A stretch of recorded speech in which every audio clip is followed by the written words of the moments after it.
Hi, this is Mike from the Raven Age, and you're listening to Louder.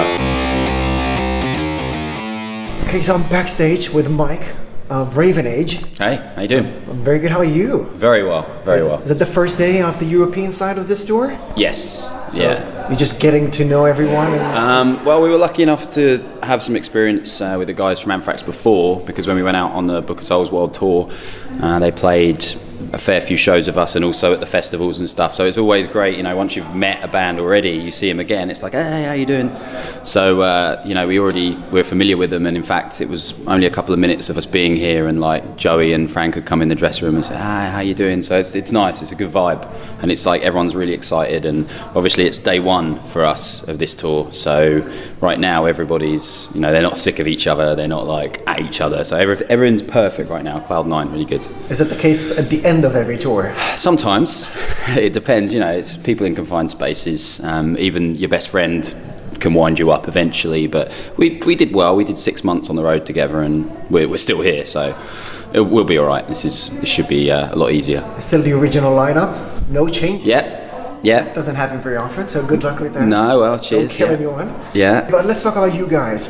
The debut album is about to be released. Yes. Okay, is it March 17th? It is. Okay. Yeah. And if I'm mistaken, it's called The Darkness Will Rise. Darkness Will Rise. Yeah. So, just thinking about 2016, I think you're kind of late on that. I think the darkness is already upon us. Okay, we're getting political with this. Everything. It's so many people died in 2016. Yeah, it's celebrity culling. Yeah, it was pretty bad. I was actually we were in Japan when we found out Prince had passed away, and like some people were like, this guy died or that guy died, and they're getting really upset and overly emotional. I usually don't get too into that stuff, but basically like being in Japan and finding out Prince was there, I just remember where I was when I found out, and it was just like, because that kind of sucks, because that guy was phenomenal, you know. So many passed away in 2016, just felt like a cursed year. It was pretty bad, but hey, I'm still here, we're still here, you're still here. Yeah. We got away with it. Here. But if I'm mistaken, the album was recorded in May of last year? Yeah, it's been fairly ready for quite a long time. We had to finish off some artwork and stuff, and obviously one thing that we couldn't reveal to everyone was the signing with BMG. So that was why it felt kind of embarrassing for me and for the rest of the boys, because when we were in Luxembourg, we did a album release launch video, and it got like 100,000 views in 24 hours. It was brilliant, telling everyone that the album was out in December, and then it was like, oh well, actually no, it's going to be moved. But that was out of our control, because obviously the BMG thing came in. So as soon as we got somewhere with that, it was like, yes, we can finally say to people it's coming out on this date, and that's brilliant. And I think there's actually something set up with Superpass and stuff, where if you actually go on to our website and you log in Superpass, you can actually, I think you can get it a day early if you pre-order it. So we've been waiting, to my knowledge. We've been waiting a year, so a day. Yeah, it's not going to matter to too many people, exactly. Okay, another thing that was a bit weird to me, again, maybe missing the train, is the Salem attacks. That's the Salem trials and the Salem witch trials. Yeah. So that's also something, what was it? I think the 1600s? Yeah. So what brought that to your current agenda? Well, see, I mean, to be fair, I haven't really had too much with the writing on this album, because when I joined the band, it was pretty much already functional, and they just needed someone to get the lyrics across. Okay. And George tends to, when he writes, he's got a lot of experience like reading books, and anything that interests him and piques his interest, he's like, oh yeah, this will be right. So he basically, it's just all George's brainchild, really. It's just come straight out of George. So unfortunately, with that particular question, it would probably be better if you were talking to him. Okay, but is it something that interests the band in general? I mean, you brought it up. It's just historical, you know. A lot of George's lyrics and comes, like I say, from books, and they're just books on history, various things. We've got another song that I don't want to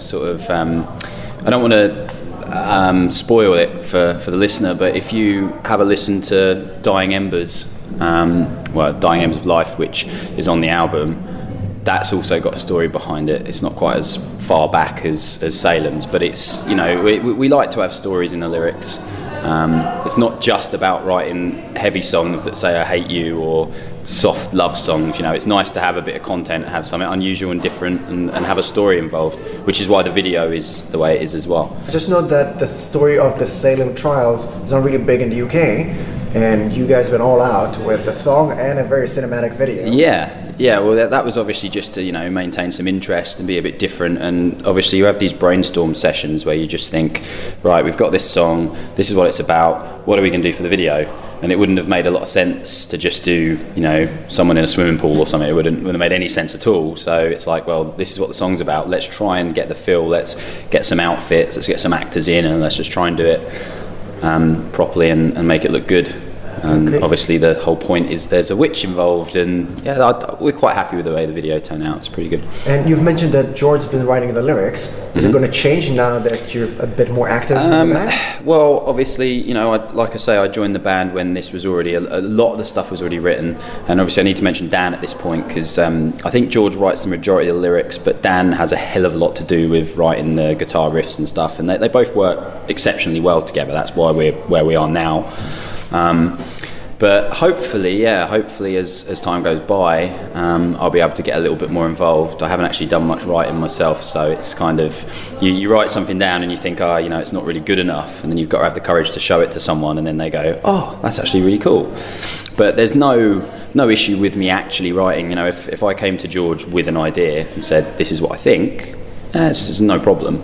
It's no problem. Like he's not going to say, it's rubbish or you can't write. He'll just say, well, let's adapt, and we'll work something out. So hopefully on the next album I'll have something to do with it, but we'll see. Okay, so as I said, it was the first day of the tour. Yeah. Do you guys sit before the tour and you have like a mission statement, what you want to achieve with this tour? We kind of all have a chat about things beforehand, and we know, there's a moral sort of code of how to behave, because what you don't want to achieve is upsetting the headline band or any of the crew or anything like that. So we tend to be pretty polite. We're always sort of on time to things where possible. Keep the drinking to a minimum. Just be professional is basically that. I mean, I get in trouble quite regularly because I'm kind of like the black sheep that disappears off and does ridiculous things, and everyone's like, oh, crying out loud, where's Mike? A few issues here and there, but it's part and parcel, because really when you're on tour, I mean, this tour's only a month or so it's not as bad. But when we're away for 6, you just start going crazy. You're away from home, and you're doing this every other day for 6 months. It was brutal, and it kind of messed with me quite a lot. So I sort of took that out a couple of times and just kind of went a bit nuts. But it's this should be fine. We'll stick together and keep everybody happy is a good plan. So it's not about making as many friends as you can or exposing yourself, not literally exposing yourself. Exposing yourself to more fans. That. Yeah, well, maybe selling more merch, or well, just exactly. Being friendly, just being polite. Yeah, you've got to get the name around, and what I always find quite nice is when the fans come up to you afterwards, because we try, if we can, if we haven't got to set up or leave immediately, we'll try and mingle with people and just say, hey, how you doing? And I find it strange because people are just like, they're totally like, oh wow, that's the singer from that. I'm just like, I'm just a normal guy. I'm just quite happy to talk to you now, and the fans like that. And we've got quite a good, wherever we go now in Europe, we've usually got a few familiar faces that we know, which is always amazing. When you've got people that you've seen before and they're there, or people that have seen you once, loved it, and then they come back. And that's exactly what you want. So yeah, where possible, we mingle with the fans and get everyone involved. And it's always, when you're on a tour like this, it's always about networking too, because you never know who you're going to come across. I mean, a lot of that was true with the Maiden tour. I made quite a few good contacts, both for the band and on a personal level for other bands that I could go and see, and just by being a singer, I guess, because I'm the one with the mouth, I'm the one that has to just I network by default because I'm like a raging extrovert, so it kind of just happens, goes with the territory. And I know that you were probably asked about it so many times, but you've mentioned it as well. So the tour with Maiden, did you guys have any conflicts in the band? Because George was the only one that was allowed to bring his dad on tour? It has been asked a million times, but that wasn't the way that anyone asked it before. Why were That's you guys good. not allowed to bring your parents? Well, actually, bring your dad to show today? It's funny you should say exactly that, because Jai actually brought his dad and his mum, and they actually they did fly on Ed Force One for 1 or 2 shows. I think his dad was in most of the shows we did in Brazil, and his mum was in China.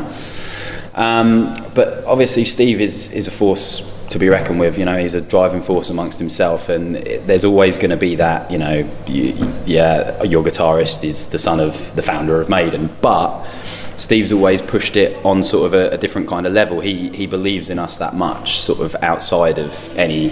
Basically, what I'm trying to say is, I think that even if George wasn't his son, he would still be pushing us in the direction he is, because he genuinely believes in the songs and the music.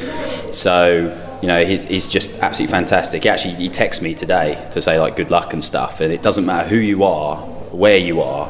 If you receive a text from Steve Harris, like it's pretty cool. Not gonna lie. And what does Steve think about how long you spend before every show dealing with your hair? He has been known to walk in and, you know, go, oh, it smells like a brothel in here or something like that, you know. But no, it's he doesn't like anything going down the throat, any like deodorant or anything like that. But the singers are the same, you know. I try not to do that. I don't take too long on my hair. It's all shaved on the sides anyway. George wears a hat most of the time. I just watched a few of your videos that you posted online, and it looks like a lot of time is being spent while you... That was ridiculous. That was like, the guys have seen me in the background, and I'm like, literally that 1 second, and I'm just going, I know what you're talking about. Yeah, that was 1 second, man. Okay. I could do my hair now. It'd take me about 5 minutes, if that. Okay, Mike of Raven Age, anything else you want to add to fans and listeners? Just really to keep obviously following us if you already do. If you don't, check us out, have a listen to everything, see what you think. Always get in touch with the band, give us some feedback. It's always good to hear comments and things like that, and just basically go and pre-order it, because we want to make more, and the best way of us making more is for you to all buy this one. That's pretty much it. Okay, thank you very much. You're welcome, man.